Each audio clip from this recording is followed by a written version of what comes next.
Morning, guys. It is still morning, and I'm very, very, very tired. It was like 7 a.m. or something when I went to sleep, and I woke up about 20 minutes ago because I needed to go to the toilet, and I stupidly picked my phone up and started looking at things, so it's probably woken me up a little. In all honesty, I didn't plan on getting up before 2 because of what time I eventually got to sleep, and I don't want to be tired, so I don't know what's going to happen. I don't know if I'm going to get up or try and get back to sleep, but I don't want to lie here for like an hour trying to get back to sleep. So I'm still feeling down, which I don't want to be feeling. I don't even know, I said last night, I know a couple of things that will be making me feel this way, but they can't be the whole reason I feel this way.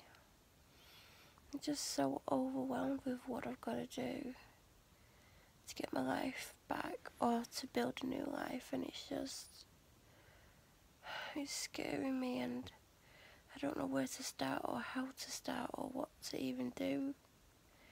It's such a struggle, it's just so hard, I want the life back that I had last summer, and I can never have that. I can't do the thing, including the job I had, or see the people I saw, because that would mean having the job that I had, and I can never have that back. I can't be around the people that I worked for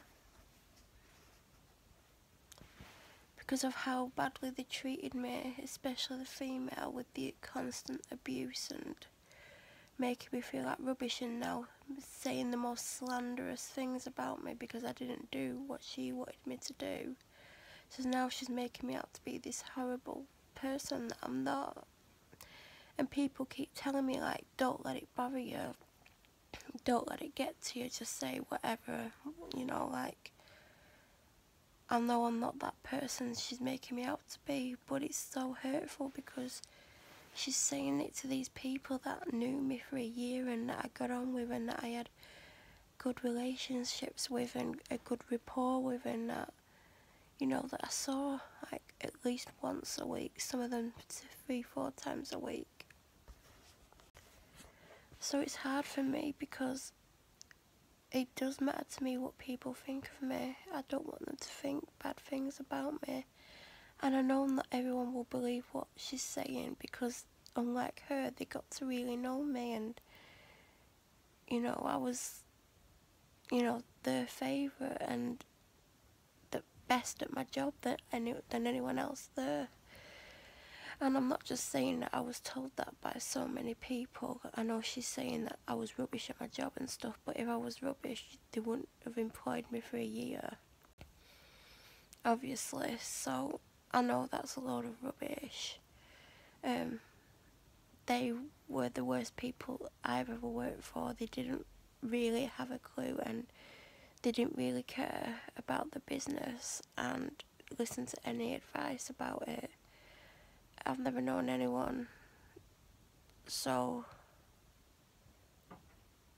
gung-ho about ruining their own business because they don't really want to work or, try. I've never known anything like it, but to know that the things she's saying about me after forcing me to do things I don't want to do just to keep her happy, and I tried to do it and I just couldn't live with myself because I didn't want to do it, but I wanted to make her happy, because when she wasn't happy she would scream at me and constantly have a go at me and take me aside and just make me so miserable. So I was trying to keep her happy, just keep working there to see the people that I saw, but I couldn't. And then I was trying to keep my ex happy and my dad happy and the police happy, and I just couldn't keep anyone happy, and I was being pulled in so many directions that I just couldn't cope with it. And ultimately I did make the wrong decision and doing what my ex wanted, but my biggest wrong decision was letting my ex-boss push me into going to the police about my ex. I would probably not have done so, and I felt like I had to, just to please her, and I just can't keep everyone happy. And I even said to her that I'm trying to keep everyone happy, and she went, well, you can't please everyone. So it was like, it was just so hard. Even the police said you can't please everyone, and I don't know. But knowing what I know now, I wish I had just, like, yes, I was pushed into it, but I wish I'd just not hidden the evidence and told them absolutely everything. And then I wouldn't be in this position now. I mean, obviously I'd be in some of this position because of what she's done, and I still would have not been able to work there, but, you know, it's just hard.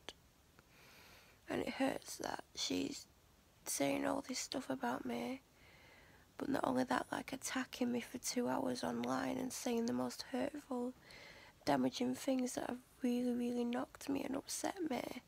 And she's a mental health nurse, but she's made me very unwell. And I just don't think that's right that she's does that for a living, or she did. And, you know, she's gone around and destroyed my life and destroyed me as a person, because that's who she is. Like, she's constantly having to go and kicking off at people, and there's normally no reason why. And I used to make up excuses for her behaviour and, like, help her, well, not help her attack people, but, like, talk her up to people when people didn't really like her or her partner. Like, I went and started working there, and, like, from day one, people were slandering them to me, and I was, like, not knowing what to say about it, because even though my dad knew him, like, he never said anything bad about him. And then I'm witnessing all this stuff happening and people saying stuff, and I'm telling my dad, and he's like, well, I never knew that. And, like, I was just like, well, people are saying all this stuff to me. And then people started to realise that I kind of knew him because my dad's known him for such a long time. So some of them would hold back on what they were saying, but a lot of them didn't. And I never told them what was being said for about 6 months, and then I told them little bits of what were being said, but not everything, because I just did not want to get drawn into it.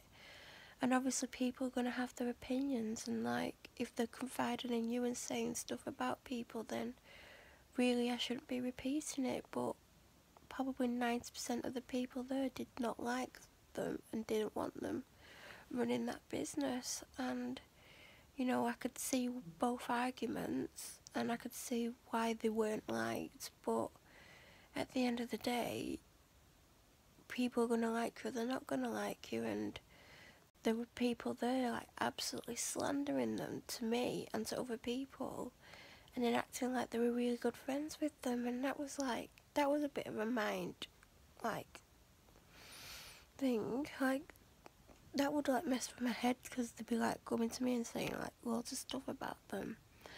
And then, like, I'd see them sat with them having a laugh and a joke, and, like, they were commenting to me that they were good friends with these people, but these people were, like, coming to me and, like, saying stuff about them. And I just don't understand how, like, you could be that, like, two-faced about it, but that's what it was. And happily, 70% would happily, well, probably more now, would see the back of them, because, you know, they've come in and they've changed things, but not in a good way. And considering one of them has experience in that sort of business, they don't seem to want to try or to improve it. And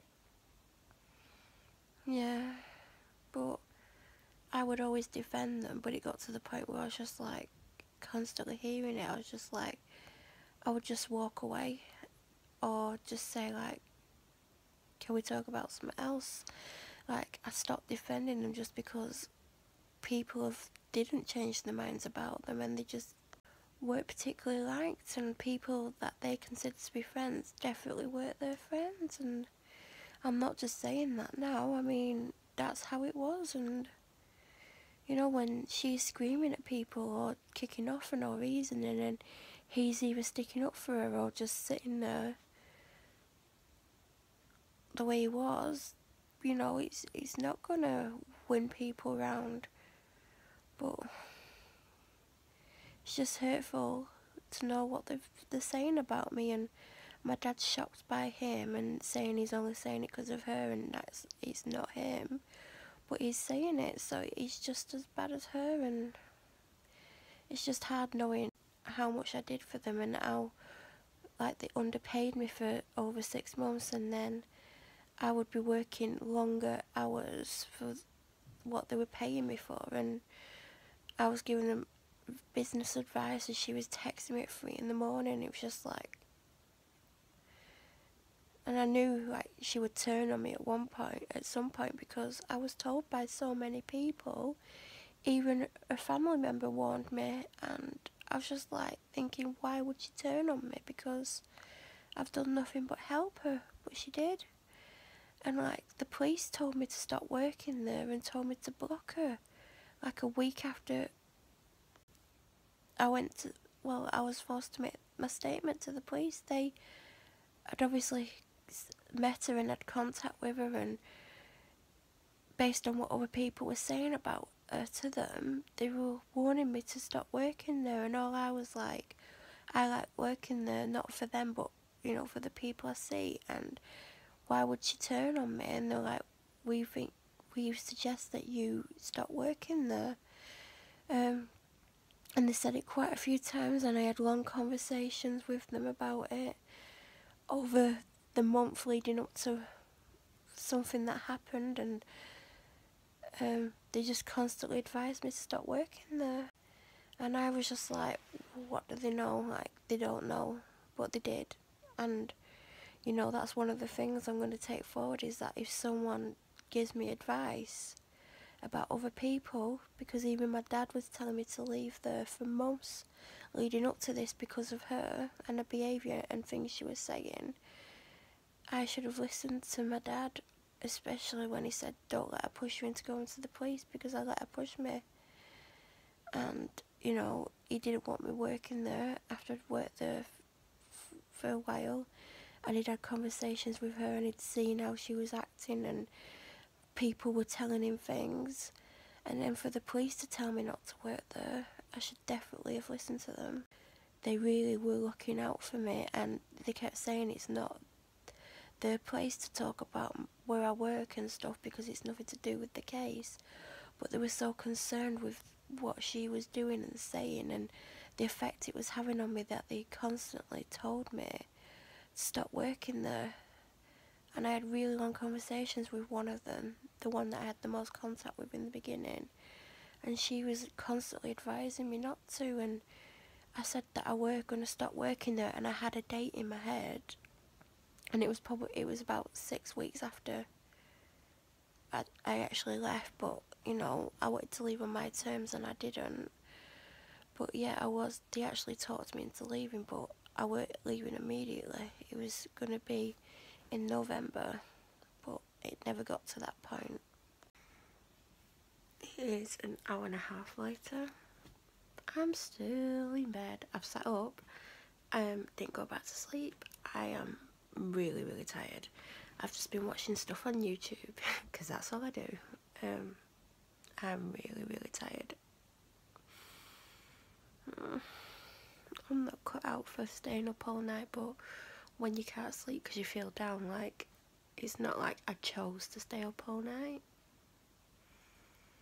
I'm glad I did though, because I can't even explain, but I'm just tired and I want to complete this week's to-do list, so I'm going to get up and get straight in the shower after I've found something to put on, because I hate looking for stuff when I'm out of the shower and it's cold. Be interesting to see how my tans come on in the night, even though I'm pretty sure I'd developed before I'd gone to sleep, because I did it at like 10 o'clock and I didn't go to sleep till around 7ish. And yeah, I'm gonna, after I've had my shower and everything, go downstairs, get some food and drink and look at my to-do list. I'm dreading looking at that because I think there's a lot on it. I know I've got to do ironing and there's a lot of ironing.